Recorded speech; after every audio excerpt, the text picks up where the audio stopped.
పెళ్ళైనా పండగైనా వేడుక ఏదైనా పట్టు చీరల ప్రత్యేక వేదిక వారాహి సిల్క్స్.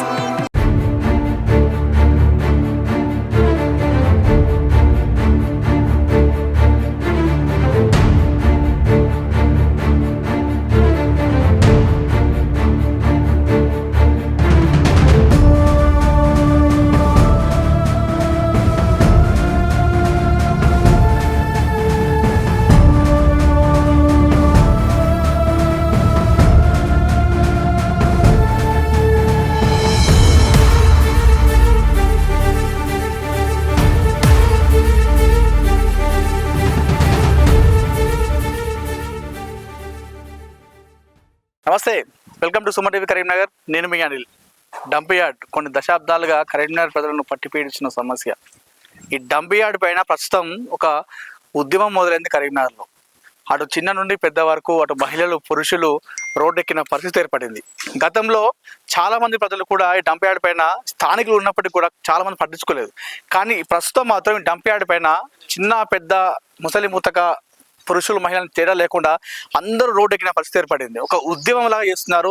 గత 10 రోజుల నుండి కూడా ఈ డంప్ యార్డ్ తగలబడిపోతుంది. అయినప్పటికీ కూడా అధికారుల నుండి ఎలాంటి రియాక్షన్ లేదు. తూతూ మంత్రంగా అప్పటి వరకు వచ్చి ఫైర్ ఇంజిన్తో మంటలు ఆపేస్తున్నారు, వెళ్ళిపోతున్నారు. దీనిపైన శాశ్వత పరిష్కారం ఒకరు కూడా చేయలేకపోతున్నారు. మీరు చూసుకోండి ఒకసారి, ఇక్కడ చుట్టుపక్కల ప్రాంతం అంతా కూడా రౌండ్గా చూసుకుంటే ఎక్కడ చూసినా కూడా ఈ డంప్ యార్డ్ నుండి వచ్చే పొగనే మొత్తం అలుముకపోయింది ఈ ప్రాంతం అంతా కూడా. గతంలో ఈ చుట్టుప్రక్కల 2-3 ప్రాంతాల వరకే పరిమితమైనటువంటి ఈ పొగ ప్రస్తుతం అటు గీతా భవన్ టవర్ రాకి వెళ్తున్న పరిస్థితి ఏర్పడింది. దీనివల్ల శ్వాసకోశ సంబంధిత చాలా మంది వ్యాధులు వస్తున్నాయి, ప్రాణాంతకమైన వాయువులు రిలీజ్ అవుతున్నాయి, రసాయనాలు గాలిలో కలిసిపోయి కాలుష్య వాయువులు ఏర్పడుతున్నాయి. ఈ గాలి అంతా కూడా కలుషితం ఏర్పడుతుంది. సో ప్రస్తుతం మనతోని ఈ స్థానికులు ఉన్నటువంటి ప్రజలందరూ కూడా మనతో ఉన్నారు. డంప్ యార్డ్ పైన నిర్విరామంగా పోరాడుతున్నారు. సో ఈ డంప్ యార్డ్ని ఇక్కడ తరలించండి, ఇక్కడ నుండి వెళ్ళిపోమంటారా ఉండమంటారా అన్నంత స్థాయికి రావడం జరిగింది ఇక్కడ ఉన్న ప్రజలు. వాళ్ళందరూ కూడా అదే బాధతో ఇబ్బంది పడుతున్నారు. చిన్నపిల్లలు ఉన్నారు, మహిళలు ఉన్నారు, ప్రెగ్నెంట్ ఉమెన్స్ ఉన్నారు. ఈ పొగ వల్ల చాలా ఇబ్బందులు ఏర్పడుతున్నాయి. ఇల్లు డోర్ ఓపెన్ చేస్తే ఇంటికి మొత్తం అటు తినే ప్లేట్స్ కూడా మొత్తం ఈ పొగ అనేది పోతుంది. తినే అన్నం వాటర్లో కూడా మొత్తం పొగ ద్వారా మీరు లోపలికి పీల్చుకుంటాం అన్నట్టుగా ఇబ్బంది పడుతున్నారు. ఒకసారి కెమెరా అటు పెట్టుకుంటే ఒకసారి చూడు, ఒకసారి కెమెరా ఎంత దారుణంగా ఉందో పరిస్థితి. అసలు అక్కడ పక్కన ఏముందో కూడా అటు వైపు కూడా మనకు కనిపించే పరిస్థితి ఏర్పడింది. మొత్తం పొగ అన్నది గాలిలో కలిసిపోయింది. ఇది దాదాపుగా ఒక 10-20 రోజుల నుండి కూడా ఇదే తంతు జరుగుతుంది. కానీ నాయకుల నుండి కానీ అధికారుల నుండి కానీ ఎలాంటి రియాక్షన్ అనేది కాలేదు. ఒకసారి ఇక్కడ చాలా మంది స్థానికులు ఉన్నారు, ఒకసారి వారందరితో మనం మాట్లాడే ప్రయత్నం చేద్దాం. అన్న నమస్తే అందరికి. నమస్తే, నా పేరు తోట Sagar, housing board colony, Karimnagar నగరపాలక సంస్థకు చాలా పెద్ద సమస్య ఏర్పడింది ఈ డంప్ యార్డు. ఇది అసలు ఎందుకు ఇట్లా చేస్తారో కూడా ఎక్కడ అర్థమయ్యట్లేదు. హైదరాబాద్ మహానగరంలో కూడా డంప్ యార్డ్ ఉంటుంది, ఎక్కడైనా చెత్త చెదారం ఉంటుంది, పెద్ద పెద్ద సిటీలలో కూడా ఉంటుంది. అక్కడ లేని సమస్య కరీంనగర్లో ఎందుకు వస్తుందో కూడా అర్థం కావడం లేదు. ఓకే, ఇప్పుడు ఇటీవల మన ముఖ్యమంత్రి గారు కానీ మినిస్టర్లు గారు కానీ వాళ్ళు విదేశాలకు వెళ్ళి పర్యటించారు. అక్కడ కూడా ఇప్పుడు జర్మనీలో కూడా డంప్ ఉంటుంది, పెద్ద పెద్ద చెత్త ఉంటుంది, తీసుకెళ్తారు. అక్కడ దాన్ని ఎట్లా రీసైకిల్ చేస్తారు, దాంతో కరెంట్ ఉత్పత్తి చేస్తారు, ఇంకా అనేక రకాలుగా దాన్ని వాడుకుంటారు. మరి దీన్ని ఎందుకు ఇట్లా చేస్తారో అర్థం అవ్వట్లేదు. కరీంనగర్ నగరపాలక సమస్యకు చాలా పెద్ద సమస్యగా మారింది డంప్ యార్డ్. దీంతో మా హౌసింగ్ బోర్డు కాలనీలో సీనియర్ సిటిజన్ చాలా మంది ఉన్నారు, వాళ్ళకు చాలా ప్రాబ్లమ్స్ వస్తున్నాయి. వాళ్ళకు కూడా తెలియడం లేదు అసలు ఈ ప్రాబ్లమ్స్ ఎందుకు వస్తున్నాయి, ఏం జరుగుతుందని అర్థమైతలేదు. చిన్న పిల్లల స్కూల్లో కూడా వాళ్ళకు కూడా చాలా ఇబ్బందులు అవుతున్నాయి. ఈ మధ్యలో చాలా మంది చనిపోవడం జరుగుతుంది. వాళ్ళు ఎందుకు చనిపోతారో అర్థం కాని సమస్య కూడా ఎదుర్కోవడం జరుగుతుంది. పొద్దున లేస్తే సాయంత్రం లేస్తే మా హౌసింగ్ బోర్డు కు చాలా మంది స్మార్ట్ సిటీలో అభివృద్ధి భాగంగా మంచి కాలనీ డెవలప్ అయిందని చాలా మంది వాకింగ్ వస్తున్నారు. ఒక 50% మంది వాకింగ్ రావడానికి భయపడుతున్నారు. పొద్దున ఎవరి ముఖం ఎవరికి కనబడతలేదు. అసలు ఈ మంచులో కప్పుకో ఉంటుంది, మంచ పొగన ఏం కూడా అర్థం అవుతలేదు. చాలా మందికి దగ్గులు, విరోచనాలు, వాంతులు చాలా అవుతున్నది. ఎట్లా ఏం జరుగుతుందో కూడా ఏం అర్థమవుతలేదు. నార్మల్ గా ఏదో అవుతుంది అనుకుని హాస్పిటల్ వెళ్తారు, వస్తారు. కానీ మెయిన్ ప్రాబ్లం అనేది డంప్, ఈ పొగతోనే ఇలా జరుగుతుంది. చాలా ప్రాబ్లం అవుతుంది. దీని మీద మీరు ఇప్పుడు విదేశాలలో కూడా డంప్ ఉంటది, హైదరాబాద్ లో కూడా డంప్ యార్డ్ ఉంటాయి. అక్కడ ఎందుకు ప్రాబ్లం లేదు, మన కరీంనగర్లో ఎందుకు ప్రాబ్లం అవుతుంది? దీని మీద మీరు ఒకసారి దృష్టి పెట్టాలని కోరుకుంటున్నామండి. అన్న మీరు చెప్పండి ఒకసారి. ఇప్పుడు మనం వచ్చినప్పుడు ఈ 10 నిమిషాల్లోనే చాలా ప్రాబ్లం ఏర్పడింది. బ్రీతింగ్ రావట్లేదు, పొగ చెమటలు వస్తుంది. ఇది కొన్ని దశాబ్దాలుగా ఇక్కడ ఉన్నటువంటి చాలా మంది ప్రజలు ఇబ్బంది పడుతున్నారు. దీని మీరు మీరు ఏం చెప్తారు? ఇక్కడ మీరు కూడా స్థానికులే, గతంలో కూడా మన సుమన్ టీవీలో ఒక వీడియో చేసినాం, అప్పుడు కూడా మీరు మాట్లాడడం జరిగింది. అయినా ఇంకా ఎందుకు రెస్పాండ్ కాలేదు? మీరు ఇప్పుడు ఏం మాట్లాడతారు దీని గురించి? ఒక మాస్క్ పెట్టుకుంటే కరోనా రాకుండా మాస్క్ కాపాడుతుందా? ఇప్పుడు ఇది నేను 10వ మాస్క్. ఓకే, ఇట్లా అంటే కరోనా కంటే ఎన్ని వంతుల అపాయం ఉన్నది దీంతో అనేది ఫస్ట్ నాయకులు, మరి ఎమ్మెల్యేలు కానివ్వండి, ఎంపీ కానివ్వండి, కార్పొరేటర్లే కానివ్వండి, ఎవరైనా అసలు ఈ రాజకీయ ఈ నాయకులు అయితే ఎవరు ఉన్నది, ఈ ప్రభుత్వాలు నడుస్తున్నాయా నడుస్తలేవా అనేది కూడా అర్థమవుతుంది మాకు. అసలు మేము ఒక ఓటు వేయడానికి పనికి వస్తామా? మేము ఒక ఓటు వేయడానికి పనికి వస్తామా? మాకు అసలు ఈ చుట్టుపక్కల ఉన్న వాళ్ళు అందరు చచ్చిపోని అనుకుంటారా? మరి అసలు ఏమనుకుంటారు అనేది కూడా మాకు అర్థమవుతలేదు. కనీసం దీని గురించి ఒకసారి ఈ మున్సిపల్ అధికారులు కానీ దానికి సంబంధించిన నాయకులు కానీ ఒకసారి చర్చించి కరెక్ట్ చెయ్యిరి. ఊరికే మేము చేస్తామని చెప్పుడు కాదు, చేసి చూపించారు ఒకసారి. ఈ ప్రజలు మీరు చేశారో ప్రజలు చచ్చిపోని అనుకుంటారా? మరి మీరు ఏమనుకుంటారు? అసలు ప్రజలు చంపుదాం అనుకుంటారా? మరి చంపేస్తే ఉంటే చంపేది. ఈ దాఖల పొంటి ఇప్పుడు లంగ్స్ ఖరాబ్ అయ్యి లంగ్స్ క్యాన్సర్ వచ్చి చనిపోతే వాళ్ళు ఒక్కొక్కరు మధ్యతరగతి కుటుంబంలో మేము అంటే ఇక మేము చచ్చిపోని ఏమన్నా కానీ హాస్పిటల్ బాగుపడాలి, మీరు బాగుపడాలి. కానీ ప్రజలు మాత్రం ఒక ఓటు వేసేందుకే పనికొస్తారా? మీరు దీని గురించి పట్టించుకోరా? దయచేసి నాయకులందరికీ విజ్ఞప్తి చేసేది ఏంటంటే కనీసం దీని గురించి ఏం చేయాలనేది ఆలోచించి తొందరగా ఇది లేట్లు ఇప్పటికి 10 సంవత్సరాలు అవుతుంది కావచ్చు దాదాపు నాకు తెలిసి. ఇదే ఊరికే మేము ఎందుకు మరి మమ్మల్ని ఉండమంటారా పొమ్మంటారా చెప్పు, అప్పుడే కాల్ చేసి పొమ్మంటే పోతాం మేము. ఓకే, ఊరికి మాకు దీని గురించి పరిష్కారం చేయాలని మనస్ఫూర్తిగా కోరుకుంటున్నాం. ఓకే, మీరు చెప్పండి అన్న, ఎలా ఉంది సమస్య? ఇప్పుడు మనం అక్కడి నుంచి వస్తుంటే అక్కడ వరకు కూడా పొగ వస్తుంది. ఈ పొగ గతంలో అల్కపూరి కాలనీ, కోదిరాంపూర్, గణేష్ నగర్, కమాన్, బొమ్మకల్ ఈ ప్రాంతాల వరకు వచ్చేది. ఈ పొగ ఇప్పుడు మొత్తం తెలంగాణ చౌక్ అంటే గీత భవన్ వరకు, టవర్ వరకు కూడా దాటిపోతుందట. అది ఎంత దారుణంగా అయినప్పటికీ కూడా ఎందుకు నాయకులు పట్టించుకుంటలేరు? అధికారులు ఎందుకు దీని మీద చర్య తీసుకుంటలేరు? రంగనాయకుల శ్రీనివాస్, హౌసింగ్ బోర్డు కాలనీ అండి. ఇంతకుముందు సుమన్ టీవీలో కూడా నేను ఈ వీడియోకు మనం చేయడం జరిగింది. అప్పుడు కూడా ఈ సమస్యలతో గురించి చెప్పినాం. అప్పటి నుంచి అధికారులే కానీ రాజకీయ నాయకులు కానీ ఎవరు పట్టించుకునే పరిస్థితి లేరు. ఈ రాజకీయ నాయకులు ఏమనుకుంటారు, 8వ వింత కరీంనగర్లో చేద్దామని అనుకుంటారని నా ఆలోచన. ఎందుకంటే ఇవన్నీ గుట్టలు ఉన్నాయి కదా, ఈ గుట్టలు అన్ని కలిపి 8వ వింతగా చేద్దాం, ప్రపంచంలో ఒక 8వ వింతగా డంప్ యార్డ్ను కరీంనగర్లో సిటీలో చేద్దామని అనుకుంటారా రాజకీయ నాయకులు అన్నది మాకు అర్థం అవటం లేదు. చిన్న పిల్లలు ఉన్నారు, గర్భిణీ స్త్రీలు ఉన్నారు, సీనియర్ సిటిజన్స్ ఉన్నారు. సీనియర్ సిటిజన్స్ యోగా అని వాకింగ్ అని వాళ్ళు మార్నింగ్ చేసుకునేందుకు వీలు లేకుండా అయిపోతుంది. ఎవరు ముఖాలు కూడా కనబడకుండా అవుతుంది. ఇది ఏంటిది అన్న సమస్య అని అందరూ చేస్తున్నారు. దీని విషయంలో రాజకీయ నాయకులు డెవలప్ చేస్తాం మేము రాజకీయాలకు వచ్చి అని చెప్పి ఆలోచనతో రాజకీయాలకు వస్తున్నారా, లేదు ప్రజల ప్రాణాలతో చెలగాటం ఆడుకునేందుకు రాజకీయ నాయకులు రాజకీయాలకు వస్తున్నారా అర్థమైతే లేదు. దీని విషయంలో మీరు అధికారులకు చెప్పైనా కానీ లేకుండా మీరైనా పట్టించుకోవాలి. ఈ ప్రభుత్వాలు మారినా రాజకీయ నాయకులు మారినా మా పరిస్థితి అయితే మారతలేదు. మా పరిస్థితి అంటే మీకే మారాలి కానీ ఇక్కడ డెవలప్మెంట్ అన్నది లేకుండా చేస్తారా? మరి విషయం ఏంటిదో అర్థమైతే లేదు. దీని విషయంలో ఇంతకుముందు 3-4 ఈ బొమ్మకలు కావచ్చు, ఈ Sadashivapalli, Alkapur, Kothirampur, housing board colony, Maruthinagar ఇప్పటి వరకే ఈ సమస్య ఉండేది. ఈ సమస్య ఇప్పుడు దాదాపుగా గీతా భవన్ దాకా స్ప్రెడ్ అయింది. దీని విషయంలో ఇంకా కూడా కొంచెం కూడా ఏం పట్టించుకోకుండా ఇట్లా చేస్తున్నారు. దీని విషయంలో ఆలోచించుర్రి. రాజకీయ నాయకులు మా ప్రాణాలతో చెలగాటం ఆడకుర్రి. అందరు ఉన్న వాళ్ళందరూ మిడిల్ క్లాస్ పబ్లిక్ ఉన్నారు. హౌసింగ్ బోర్డు కాలనీలో స్మార్ట్ సిటీ అనే భాగంగా అందరం రెంట్కి వచ్చిన ఓనర్స్ అయినా ఉన్నాం.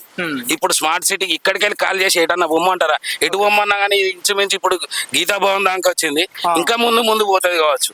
ఇక దీని విషయంలో దృష్టి పెట్టి అధికారులతోనే కావచ్చు, కేంద్ర ప్రభుత్వంతోనే కావచ్చు, రాష్ట్ర ప్రభుత్వమైనా ఈ మ్యాటర్ను సీరియస్గా తీసుకొని అసెంబ్లీ మీటింగ్ అని పోతారు మీరు, ఆ మీటింగ్లో ఇది కూడా లేవనెత్తండి. ఈ విషయం అంతా అధ్యయనం చేసి కొంచెం మా అందరికీ మా ప్రాణాలు కాపాడేటోళ్ళ లెక్క అధ్యయనం. ప్రాణాలు కాపాడుడే ముఖ్యం. ఇది ఏంటంటే ప్రాణాలతో చెలగాటం ఆడతారు. మా ప్రాణాల కోసం మేము పోరాడుతున్నాం. దీని విషయంలో డంప్ యార్డ్ విషయంలో మేము ఒక జేఏసీ ఏర్పాటు చేసుకోవడం జరిగింది, బాధితుల సంఘం అని. అందులో జేసీ కూడా ఈరోజు మీటింగ్ కూడా జరిగింది. మా దాంట్లో పెద్దలు ఉన్నారు. దీని విషయంలో మేము తీవ్ర స్థాయిగా పోరాడేందుకున్నాం.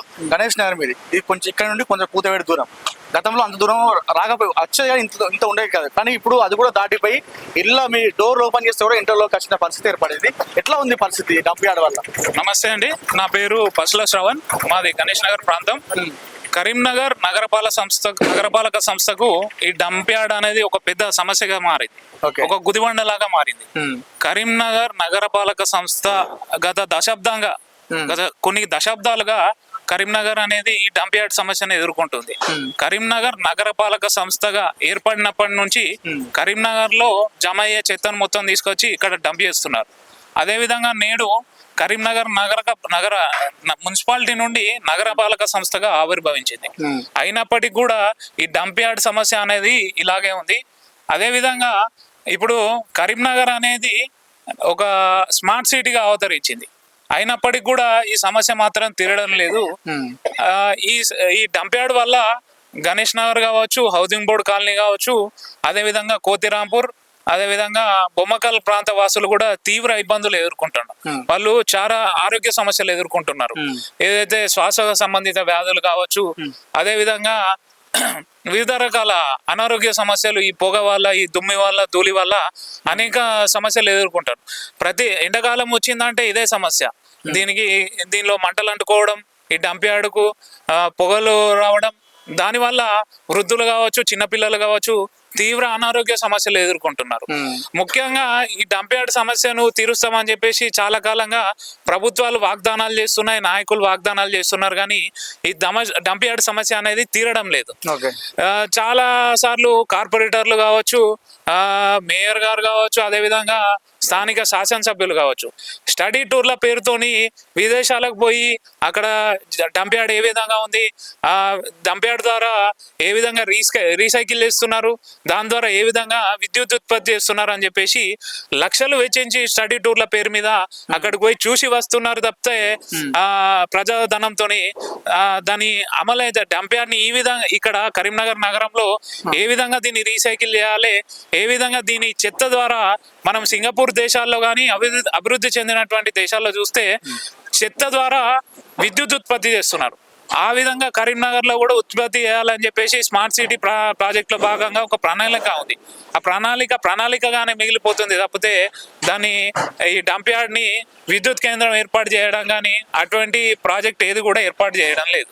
కాబట్టి ఈ కరీంనగర్ యొక్క ప్రజాప్రతినిధి ఎవరైతే ఉన్నారో స్థానిక శాసనసభ్యులు కావచ్చు, జిల్లా ఇన్ఛార్జ్ మంత్రివర్యులు కావచ్చు, వివిధ రకాల హోదాల్లో ఉన్నవారు కావచ్చు, ప్రతి ఒక్కరు కూడా దీని మీద దృష్టి పెట్టి ఈ సమస్యకు తాత్కాలికంగా కాకుండా శాశ్వత పరిష్కారం చూపెట్టాలని చెప్పేసి మేము కోరుతున్నాం. ఓకే, మీరు చెప్పండి బ్రదర్. నమస్కారం, నా పేరు మనోజ్ కుమార్, అల్కాపురి కాలనీ వాసనం. ఇక్కడ పక్కనే ఉంటుంది మా కాలనీ, అల్కాపురి కాలనీ, చాలా దగ్గరగా. ఇన్ని రోజుల నుంచి ఓన్లీ మా కాలనీ వరకే వస్తుంది అనుకున్నాం పొగ, కానీ ఇది కరీంనగర్ మొత్తం వ్యాపిస్తుంది. దీంతో శ్వాసకోశ వ్యాధులు కానీ, క్యాన్సర్ కానీ, చిన్నపిల్లలకు చాలా ఇబ్బందులు ఎదుర్కొంటున్నారు. మాది స్కూల్ యాక్చువల్గా, మా స్కూల్కి వచ్చే పిల్లలు కూడా చాలా ఇబ్బందులు పడుతున్నారు. ఎందుకు వస్తున్నాయో తెలియట్లేదు, ఎందుకు వాళ్ళకు ఇమ్యూనిటీ పవర్ తగ్గుతుందో తెలియట్లేదు. పిల్లలకు చాలా ఇబ్బందులు వస్తున్నాయి, చాలా అబ్సెంటీస్ ఉంటుర్రు, అది చాలా ప్రాబ్లంగా ఉంది. పెద్దవాళ్ళకేమో చాలా అంటే బ్లడ్ ఇన్ఫెక్షన్స్ కానీ, యూరిన్ ఇన్ఫెక్షన్స్ కానీ ఇలాంటివి ఎందుకు వస్తున్నాయో చెప్పట్లేదు డాక్టర్.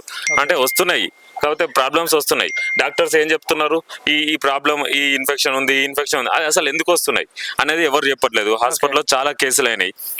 మనము స్మార్ట్ సిటీలో ఉన్నాము అంటే నాకే ఆశ్చర్యం అనిపిస్తుంది. ఇంతకుముందు ఒకప్పుడు తెలంగాణలో నంబర్ 2 ప్లేస్ అన్నారు కరీంనగర్ అనేదాన్ని. ఇంతకుముందు ఫస్ట్ ఎవరైనా బతకాలంటే హైదరాబాద్ పోవాలంట, లేదంటే నెక్స్ట్ కరీంనగర్ రావాలని ఒక చాలా న్యూస్లలో విన్నా నేను. కానీ ఇప్పుడు ఈ పరిస్థితుల్లో కరీంనగర్కి ఎవరైనా వచ్చి బతకాలంటే మాత్రం చాలా ఇబ్బందికరంగా ఉన్నది. ఇది చూస్తే మాత్రం కరీంనగర్కి రావాలని ఎవరు అనుకోరు. ఇన్ని జిల్లాలు ఉన్నాయి, ఎక్కడ కూడా ఇలాంటి ప్రాబ్లం లేదు. మరి వాళ్ళకి లేని ప్రాబ్లం మనకెందుకు వస్తుంది? మన దగ్గర అధికారులు లేరా, లేకపోతే రాజకీయ నాయకులు లేరా? ఇంత ప్రాబ్లం ఎందుకు వస్తుంది? మరి ఇది రీసైకిల్ చేస్తారా, లేదంటే శాశ్వత పరిష్కారంగా ఎటైనా తరలిస్తారా? ఇప్పుడు ఏం చేస్తారా అనేది అధికారులు చూసుకోవాలి కదా. ఇప్పుడు మీరు ఏం చేస్తారనేది మేము చెప్పాల్సిన అవసరం లేదు. ఇప్పుడు మీ బాధ్యత అది, మీరు చేయాలి. మీరు ఉన్న పొజిషన్లో మీరు చేయాలి. కానీ చాలా మందికి చాలా ఇబ్బందులు ఎదుర్కొంటున్నారు. దీనికి తొందర పరిష్కారం చేయాలని మేము కోరుకుంటున్నాము. అంటే మొత్తం కరీంనగర్లో 60 డివిజన్లు ఉన్నాయి. కొత్తగా 6 డివిజన్లు కూడా ఏర్పడి కొంత లక్ష్మీపూర్, మల్కాపూర్, కొన్ని ప్రాంతాలు కూడా ఇందులో మెర్జ్ చేయడం జరిగింది. దాదాపు 70,000 ఇల్లు ఉన్నటువంటి ఈ కరీంనగర్లో సుమారు 4 లక్షల మంది పబ్లిక్ ఉన్నారు. ఆ 4 లక్షల మంది పబ్లిక్ కాకుండా అటు రెస్టారెంట్లు కావచ్చు, ఇటు హోటళ్ళు కావచ్చు, ఇలా చాలా నుండి వచ్చే చెత్త అంతా కూడా ఇక్కడ వేయడం జరుగుతుంది. సో రోజుకు 20-30 లారీల చెత్త ఇక్కడికి వస్తుంది. అంటే ఇప్పటి వరకు దాదాపు ఈ దశాబ్దాల కాలంగా లక్షల మెట్రిక్ టన్నుల చెత్త అనేది కరీంనగర్లో పేరుకపోయింది. ఇప్పుడు ప్రస్తుతం వెనకాల అసలు మనకి ఏం కనిపించట్లేదు. చాలా మంది సిబ్బంది కూడా అక్కడ మాస్కులు ఇక్కడ పనిచేస్తున్నారు. ఎంత దారుణం, నాకు ఒక 10 నిమిషాలు మాస్క్ పెట్టుకుని వస్తే నాకు చాలా ఇబ్బంది ఏర్పడుతుంది. చాలా మంది సిబ్బందికి మాస్కులు లేకుండా పనిచేస్తున్నారు. అది వారు కూడా ప్రాణాపాయ స్థితిలో ఉన్నట్టే. ఎందుకు మున్సిపల్ ఇంకా నిర్లక్ష్యం వహిస్తుందో అర్థం కాని పరిస్థితి ఉంది. మొత్తానికైతే ఇది ఒక ఉద్యమంలో తయారైంది ప్రస్తుతం డంప్ యార్డ్ అనేది. చాలా మంది బయటకు వచ్చి ఫైట్ చేస్తున్నారు. చాలా అతి త్వరగా దీన్ని సొల్యూషన్ చూపెట్టకపోతే మాత్రం చాలా తీవ్రమైన పరిణామాలు ఎదుర్కోవాల్సిన అవసరం వస్తుంది. ఒక్కరికి ఇద్దరికి వస్తే ఇది ఒక ప్రాబ్లం, ఆ వారి సమస్య. కానీ ఇది పబ్లిక్ అందరికి వస్తుంది కాబట్టి, ఇది పబ్లిక్ ఇష్యూ కాబట్టి పబ్లిక్తో పాటు సుమన్ టీవీ కూడా ఇందులో భాగస్వామ్యం అవుతుంది. డంప్ యార్డ్ని తరలించడమా లేదా శాశ్వత పరిష్కారం చేసే విషయంలో పబ్లిక్తో కలిసి సుమన్ టీవీ కూడా పోరాటం చేస్తుంది. కెమెరా పర్సన్ కార్తిక్తో Anil, Suman TV, Karimnagar dump yard నుండి.